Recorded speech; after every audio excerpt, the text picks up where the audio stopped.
ሃይ አሚሬ። ወይ አባቴ ሰላም ነው? አንድ ጥያቄ ልጠይቅ ፈልጌ ነበር። ቀጥል ይቻላል። ውትድርና ማለት እስቲ ላንተ ምን ማለት ነው? ውትድርና ማለት ለኔ የማስመሰል ሳይሆን የተግባር ህይወት ነው። አልገባኝም። ማለት ያ ማለት ወታደር ስትሆን ለሀገር ያለን ፍቅር በተግባር የምታሳይበት ዓለም ማለት ነው። እና ወታደር ብቻ ነው ለሀገሩ የሚኖረው እያልከኝ ነው? አትሳሳት። እኔ ማለት ፈለኩት ማንኛውም ሰው ሀገሩን ይወዳል። ማንኛውም ሰው ሀገሩን የሚጠላ ሰው የለም ማለት ነው። ነገር ግን ሲቪል ማህበረሰቡ ለሀገሩ ያለው ፍቅር የሚያሳየው በሙያው በእውቀቱ ባለው ሀብት ነው ለሀገሩ ያለው ፍቅር የሚያሳየው ማለት ነው። ነገር ግን ወታደር ለሀገሩ ያለው ፍቅር የሚያሳየው ውድ ህይወትን በመስጠት ነው። ይህ ነው አባቴ። ተግባባን? አሁን ገብቶኛል። ሃይ ሰላም ውድ ቤተሰቦቼ፣ ዛሬ አንድ ነገር ይዤላችሁ ቀርቤያለሁ። እሱ ምንድነው? ከወታደር ጋር ሊያግባባችሁ የሚችል 4 ነጥቦችን ይዤላችሁ መጥቻለሁ ማለት ነው።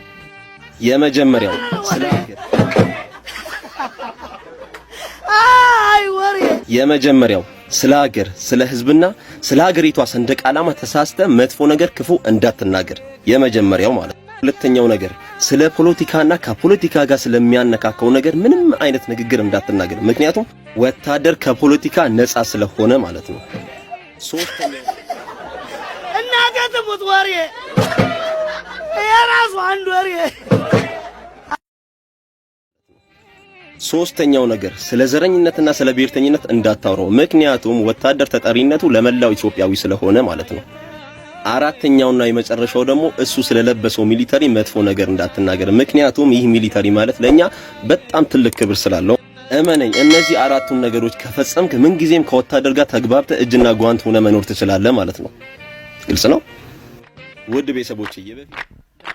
ረሰ ጊዮርጊስ ነገሰ፣ ረሰ ጊዮርጊስ ነገሰ፣ ረሰ ጊዮርጊስ ነገሰ፣ ረሰ ጊዮርጊስ ነገሰ፣ በሸዋ በትግሬ እየገሰገሰ፣ ረሰ ጊዮርጊስ ነገሰ፣ ረሰ ጊዮርጊስ ነገሰ፣ ረሰ ጊዮርጊስ ነገሰ፣ ረሰ ጊዮርጊስ ነገሰ፣ ረሰ ጊዮርጊስ ነገሰ፣ ረሰ ጊዮርጊስ ነገሰ። ሸንኮራ አገዳ ይዞልኛል፣ ሸንኮራ አገዳ ይዞልኛል፣ ሸንኮራ አገዳ ይዞልኛል፣ ሸንኮራ አገዳ ይዞልኛል። አባቴ ጊዮርጊስ ይወደኛል፣ ሸንኮራ አገዳ ይዞልኛል፣ ሸንኮራ አገዳ ይዞልኛል። ሸንኮራ አገዳ ይዟል በእጁ፣ ሸንኮራ አገዳ ይዟል በእጁ፣ ሸንኮራ አገዳ ይዟል በእጁ፣ ሸንኮራ አገዳ ይዟል በእጁ።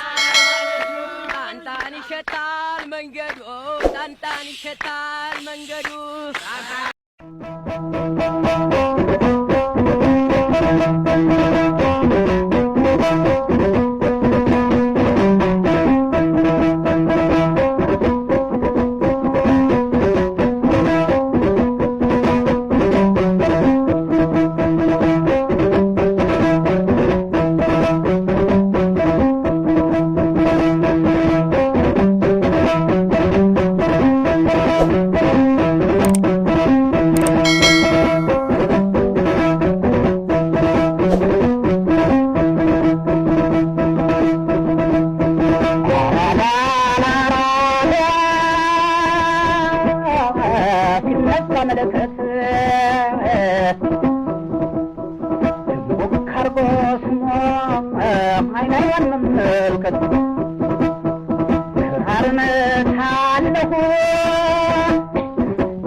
ስማችን ነበረን ጣፋን ኩሎኒ በደጃፍ አንገባም መግቢያችን በጓሮ በብቸሪያን በጣም መግጃው በቆርቆሮ እድሜ ላባ ጠቅል ገባን 6 ኪሎ ገባን 6 ኪሎ ላባ ጠቅል ላይ ታል እንደገና መኮንን ዳኘው ተስማምተናል እንኳንቶች በምን ወጥ በላችሁ እኛ በሽሯችን እናንተ ባሳችሁ እጅግ ደስ ይለኛል የአገሬ ልጅ መልኬ የአባተ ግብ ልጅ ሐውልት የሠራ ዋክስይም ጌታነ አባ በለው አባ በለው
በቀን አንድ ጊዜ መብላት ላልተቻለን ሰባ ሱፍ ቢኖር እኛ ምን ቸገረን?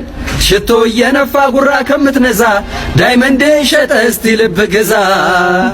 ሼም ያዝ ምንም ቱጃር ብትሆን ገንዘብ ቢቆለል ከአንድ እንጀራ በላይ ሆድ ላይ ይቀበል።